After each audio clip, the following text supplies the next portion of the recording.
Question time. Over, under, and accurately rated ArcSys characters. Now, this one was tricky for its own reason. I always preempt these responses because I have a hard time committing or being harsh, I guess. Specifically on the overrated ArcSys characters.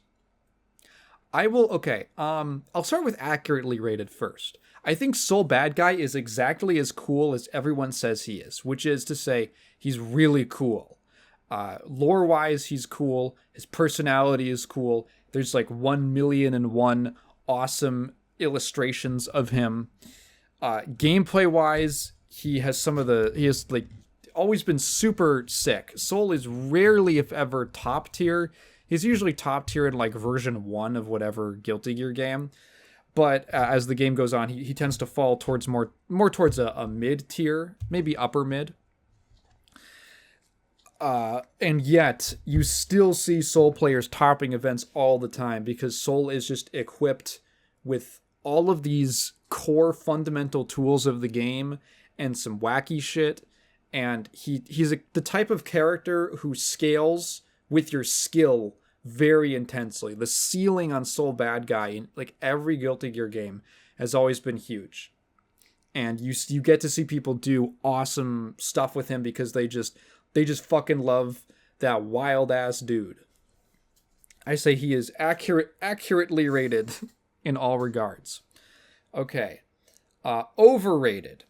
I really had a hard time coming up with an overrated ArcSys character for the reason that I don't know. I kind of see it with basically everyone who comes to mind. Okay, so first of all, we say ArcSys characters. We're usually saying BlazBlue and Guilty Gear, and no one's talking about Battle Fantasia. Although there's some cool character designs in that game. I would say, when I look at the whole Guilty Gear cast, there's characters I like less, there's characters I like more, but I wouldn't say I straight up despise anyone, especially not any character who's like really well liked, for instance. I like Happy Chaos as a character. He's a scourge gameplay wise, but as a character, I think he's fun. He was a fun antagonist. And so I had to go to... I see the appeal of basically I can understand why every Guilty Gear character could be someone's favorite, that you just really resonate with them for one reason or another. Then I went to BlazBlue, which is a series that I have been, in the past, a lot more iffy with in terms of its character designs. And I must say, BlazBlue has a lot of winners. Even the ones that I think are boring and lack a lot of personality. I don't give a fuck about Celica, but I can see someone looking at her and going, oh, she's cute. And so I really racked my brain, not just to find the only way that I could find, because I don't think BlazBlue characters I don't think it's possible for them to be overrated in the traditional sense. Like, just the fan base is not big enough. And from what I've experienced with the BlazBlue community, there isn't really they seem like every character's popularity feels fairly proportional to how interesting or cool I think they are. So I don't really have an issue with that. So I took a bit of a different approach to this. I was like, okay, I don't think there's anyone who is notably overrated. So let's say instead of an overrated character, there is one character in BlazBlue that I would call overrated simply because I don't think it is even possible to rate them well accurately. I simply don't think they have any appeal at all. And that character is Mew 12. I think Mew 12 might have the worst design in the entire series. If you don't remember her, she's like one of the 3 robot girls, except her design is really fucking stupid looking. I think she looks awful. She is weird and bulky in her extremities. She has Like, and then suddenly you get to like the torso and head, and she's like skimpy, pretty anime girl. She has like a completely exposed, like from her, literally from like her, they barely cover up her vagina with like a little, what the fuck even is that? It's like a little bolt-on cover. Her whole ass is out. And then from like literally the vajayjay up to like the bottom of her breasts is just like naked. It is such an unappealing, like it's such a shitty sexy design. I can't believe it. It is trying so hard to be like arousing in like the dumbest, least appealing way ever. I genuinely think that if you get turned on by Mu-12, you are a caveman. I think that you are falling back on some kind of ancient like genetic response. Some kind of ancient genetic response from when the supervolcano exploded and we had to fuck like crazy to keep the human species alive. Like a gajillion years ago. And you have not risen above the level of your ancestors. I think that if you think that Mu-12 is hot, there is genuinely something lower about the way that you perceive other human beings. I cannot accept that anyone likes this character at all. Categorically, any rating of her that is above bottom shit tier is wrong. She is overrated because she cannot possibly be underrated.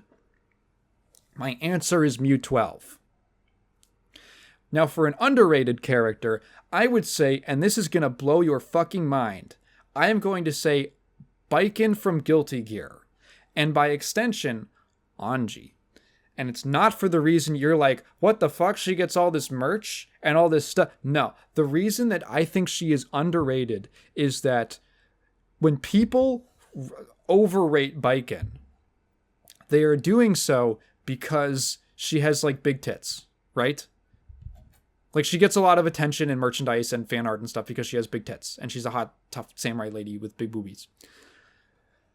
And what people fail to even realize is the actual interesting symbolism going on with Baiken's character and Anji's by extension. And I'm going to jump into a little Guilty Gear lore here. Okay, so in the Guilty Gear world, Soul's big fucking dragon wife Justice super giga nuked Japan and turned it into a whole crater in the ocean. Japan does not exist anymore, and all Japanese refugees live in an isolated colony that's just called the Japan Colony. It's completely locked down. No one gets in, no one gets out. If you leave the Japan Colony, you can never come back. You are gone. You are exiled forever. Now, we do have a couple stages that take place there because of course we do. It doesn't make a whole lot of sense lore-wise, but sure. And whenever we get a glimpse into the Japan Colony, it is super traditionalist. Like, Guilty Gear takes place in, 2155 or something?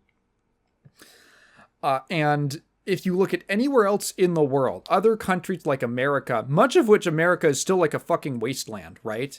From the war and stuff. But there are highly modern parts of America. There are highly modern parts of other countries as well, like Illyria and other urban places that we see where people are, interweaving technology and magic and there's all sorts of modern living going on in the rest of the world. You go to Japan and it is super conservative, traditional, in terms of dress, in terms of decoration and architecture. Japan, basically, in response to the destruction of their country, the surviving Japanese people have sort of reflexively returned with a vide to traditional Japanese culture.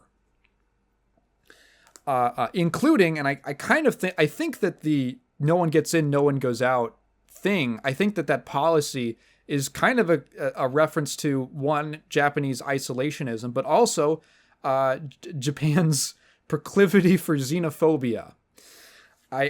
That's how I kind of read it. Now, let's take the two Japanese characters. Are there other ones? Mei is Japanese. Is Asuka? Maybe it's a Japanese first name and a German last name. Oh, does he have an Italian middle name? Let's take Anji and Baiken, the two like very clearly Japanese characters. I think Mei was like an orphan or something, or she was left out. I actually don't know how Mei got out of the colony. Baiken is a female samurai, a traditionally male role. And there is this, I think Baiken has some quote, and it draws on this kind of old trope in samurai stories that, like, once a woman has killed someone, she is no longer a woman. I'm pretty sure Baiken says that in one of her win quotes. So she is this female samurai who is quote unquote no longer a woman because of this path she's chosen to take. And then you have Anji, who is a male fan dancer, a traditionally feminine role in Japanese society. Both of these characters have chosen to leave the colony where they can never come back. They can never return. And they are both taking on roles that are inversions of the traditional Japanese archetypes for their, like, genders, right? And it just feels to me like there's a very clear symbolism going on here that Anji and Baiken are non-conforming men. They're a non-conforming man and woman. They are specifically, like, in regards to Japanese culture. And I don't know if no one picks up on that because they're not Japanese or something. But I think it has to do with the fact that Baiken has big boobies and Anji has like 8-pack, 12-pack abs. So they just think, to us, we just see Baiken and we go, whoa, booby samurai lady. But the cultural context of, like, this, she is a subversive character for her archetype, and same with Anji, is maybe lost on non-Japanese people. And I think that that's actually kind of one of the most interesting parts of their characters and their dynamics. And I think it's a shame that it is usually glossed over because, big boob, big ab. And also, why all those fucking people were frauds when Bridget came out and Strive, literally and metaphorically. Is that a metaphor? I'm not sure, but you know what I mean. And there were people saying, this is the only gender non-conforming male representation. Anji was in there. Anji was in there before. He was in 2000. He was in there in Guilty Gear X. Okay? Guilty Gear X, by your side, G Gear. He was in there. He's not the first. Bridget is not the first gender non-conforming male representation in Guilty Gear. Fucking Venom was there. What? Venom was there. Fucking Zato was there. What? What are you talking about? What are you... you people are frauds. You're hack frauds. Yeah, it's always it's something that I've come to appreciate about Baiken's character. And that's why I am saying that she is underrated. Underrated, and she and Anji are that. Okay, let's make it more palatable. I'll say Anji's underrated.